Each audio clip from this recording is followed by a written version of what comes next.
এই ভিডিওতে আমরা আলোচনা করতে চলেছি যে আপনি যদি একজন এলআইসির এজেন্ট হয়ে থাকেন তাহলে আপনাকে IC38 এক্সামটি ক্লিয়ার করতে হবে। তো সেই IC38 চ্যাপ্টার নাম্বার 9 অভিযোগ প্রতিকারের ব্যবস্থার উপরে ভিত্তি করে আমরা টোটাল কিছু MCQ কোশ্চেন আপনাদের সামনে প্রেজেন্টেশন করব। সেই MCQ কোশ্চেনগুলো আপনাকে অতি অবশ্যই পড়তে হবে।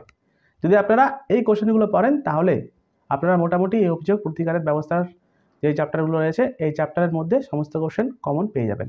এবং বন্ধুরা, এই কোশ্চেন ছাড়াও বাকি যে কোশ্চেনগুলো রয়েছে যেমন চ্যাপ্টার নাম্বার 1 বীমার ভূমিকা, বীমার মূল উপাদান, বীমার নীতি, এই প্রত্যেকটি চ্যাপ্টার নিয়ে আমি কিন্তু অলরেডি ভিডিও বানিয়েছি। আপনারা সেই ভিডিওর লিঙ্ক এই ভিডিওর ডেসক্রিপশনে গিয়ে পেয়ে যাবেন, অথবা উপরে দেওয়া আই বাটনে গিয়ে আপনারা পেয়ে যাবেন। তো আসুন আমরা এখন দেখে নিই আমাদের প্রথম কোশ্চেন। দেখুন এখানে কোশ্চেনটি কি বলা হয়েছে, জন অভিযোগ বিধির নিষ্পত্তি। এই জন অভিযোগের বিধির নিষ্পত্তি কবে তৈরি করা হয়েছিল? 1996 সালে, 97 সালে, 98 না 1999 সালে? তো সঠিক অ্যান্সার হবে অপশন নাম্বার সি, 1998 সালে এই জন অভিযোগ বিধির নিষ্পত্তি করা হয়েছিল। নেক্সট কোশ্চেন দেখে নেব, ড্যাশ পণ্য বা পরিষেবা অভিযোগ গ্রহণ করে এবং ক্ষতিপূরণের দাবি যদি 50 লক্ষ টাকা করা হয় তাহলে সেটি কোথায় মীমাংসা হবে বা সেটি কোথায় ক্লিয়ার হবে? জেলা কমিশনে, জেলা আদালত, না জেলা ফোরাম, না জেলা কর্মকর্তা? তো সঠিক অ্যান্সার হবে জেলা ফোরাম। এই জেলা ফোরামের মধ্য দিয়ে কিন্তু আপনার যদি অভিযোগ থাকে পণ্য পরিষেবার মধ্যে 50 লক্ষ টাকা পর্যন্ত দাবি এই জেলা ফোরামের মধ্য দিয়ে ক্লিয়ার হবে বা অভিযোগটি সম্পূর্ণ করা হবে। নেক্সট কোশ্চেন দেখে নেব, কোশ্চেন নাম্বার 3। এখানে বলা রয়েছে রাজ্য কমিশন পণ্য বা পরিষেবা এবং ক্ষতিপূরণের অভিযোগগুলি বিবেচনা করে যদি কোথাও দাবি করা হয়। তো দেখুন এখানে বলা হচ্ছে রাজ্য কমিশনের অধীনে কত টাকা পর্যন্ত পণ্য বা পরিষেবার ক্ষতিপূরণ হলে তারা মীমাংসা করবে বা তারা সলভ করবে। এখানে বলা হচ্ছে অপশন নাম্বার এ 0 থেকে 1 কোটি টাকার মধ্যে, 10 লক্ষ থেকে 1 কোটি টাকার মধ্যে, 50 লক্ষ থেকে 2 কোটি টাকার মধ্যে, না 30 লক্ষ থেকে 1 কোটি টাকার মধ্যে? তো বন্ধুরা সঠিক অ্যান্সার হবে অপশন নাম্বার সি, 50 লক্ষ টাকা থেকে 2 কোটির মধ্যে যদি আপনার পণ্য বা পরিষেবার ক্ষতিপূরণের অভিযোগ উঠে তাহলে সেটি কিন্তু রাজ্য কমিশন সলভ করবে। এবং বন্ধুরা দেখুন এই যে পরিষেবা বা ক্ষতিপূরণের অভিযোগগুলি যদি আপনার অ্যামাউন্টটি 50 লক্ষ টাকা পর্যন্ত হয়ে থাকে তাহলে কিন্তু জেলা ফোরামেই এটি সলভ করা হবে এবং 50 লক্ষ থেকে 2 কোটি টাকার মধ্যে হলে রাজ্য কমিশনের আন্ডারে চলে যাবে। তো আমরা নেক্সট কোশ্চেন দেখে নিই, কোশ্চেন নাম্বার 4। একটি বীমা পলিসি সম্পর্কিত একটি গ্রাহকের জন্য নিচের কোনটি সবচেয়ে উপযুক্ত বিকল্প হবে অভিযোগ? এখানে 4টি অভিযোগের কথা বলা রয়েছে। এই 4টি অভিযোগের মধ্যে দিয়ে আপনাকে বাঁচতে হবে একটি বীমা পলিসির সম্পর্কিত গ্রাহক যারা রয়েছে তারা কোথায় অভিযোগটা করবে। স্থানীয় পুলিশের কাছে, সুপ্রিম কোর্টে, জেলা আদালতে, না বীমা ন্যায়পালের কাছে? তো বন্ধুরা সঠিক অ্যান্সার হবে বীমা ন্যায়পাল। এই ন্যায়পাল যে রয়েছে তার কাছে কিন্তু যে বীমা পলিসির যে গ্রাহক রয়েছে তারাই কিন্তু সেখানে কিন্তু গিয়ে অভিযোগ করতে পারবে। এটি কিন্তু একজন পলিসি গ্রাহকের ক্ষেত্রে সবচেয়ে উপযুক্ত বিকল্প হিসাবে ট্রিট করা হবে। চলে আসি পরের কোশ্চেনে, কোশ্চেন নাম্বার 5। এখানে বলা হচ্ছে দেখুন ইন্স্যুরেন্স কোম্পানির মধ্যে যদি আপনি কোনো অভিযোগ দায়ের করতে চান তাহলে আপনি যদি একজন পলিসি হোল্ডার হন বা গ্রাহক, তো সেই গ্রাহককে কি কোনো রকমভাবে ফি দিতে হবে?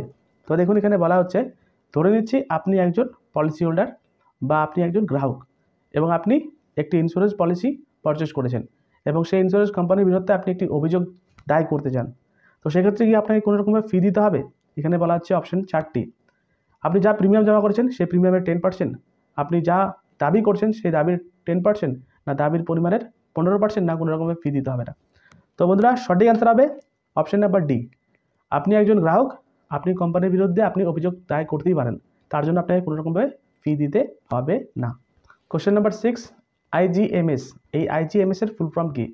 তো বন্ধুরা সঠিক অ্যান্সার হবে ইন্টিগ্রেটেড গ্রিভেন্স ম্যানেজমেন্ট সিস্টেম। এটি হলো এই IGS এর full form. Option number B সঠিক অ্যান্সার। নেক্সট কোশ্চেন দেখে নেব, কোশ্চেন নাম্বার 7। এখানে বলছে যে আপনি ধরেন একজন ভোক্তা, তো আপনি একটি অভিযোগ করছেন একটি সংস্থার বিরুদ্ধে এবং আপনার টাকার পরিমাণ 50 লক্ষ থেকে 2 কোটি টাকার মধ্যে। তাহলে আপনি এটি কোথায় গিয়ে অভিযোগ দায়ের করবেন? জেলা ফোরামে, রাজ্য কমিশনে, জাতীয় কমিশনে, না জেলা পরিষদে? তো সঠিক অ্যান্সার হবে অপশন নাম্বার সি, জাতীয় কমিশন। এই জাতীয় কমিশনের মধ্যে আপনারা কিন্তু 50 লক্ষ থেকে 2 কোটি টাকার মধ্যে আপনারা ডাইরেক্ট অভিযোগ করতে পারবেন। দেখে নেব পরের কোশ্চেন, দেখুন কোশ্চেন নাম্বার 8, এখানে বলা হচ্ছে নিচের কোনটি একটি বৈধ ভোক্তার অভিযোগের ভিত্তিতে বা ভিত্তি তৈরি করতে পারে না। এখানে 4টি টোটাল ভিত্তির কথা বলা রয়েছে। এই 4টি ভিত্তি থেকে আপনাকে একটি বৈধ ভোক্তার অভিযোগের ভিত্তি বের করে নিতে হবে। দেখুন এখানে অপশন কি বলছে, দোকানদারের একটি পণ্যের জন্য এমআরপির উপরে দাম নিচ্ছে। এটি দোকানদারের একটি বিভাগে সেরা পণ্য সম্পর্কে গ্রাহকের পরামর্শ দিচ্ছে না। এটি ওষুধের বদলে অ্যালার্জির সতর্কতা দেওয়া নেই। না অপশন নাম্বার ডি, ত্রুটিপূর্ণ পণ্য।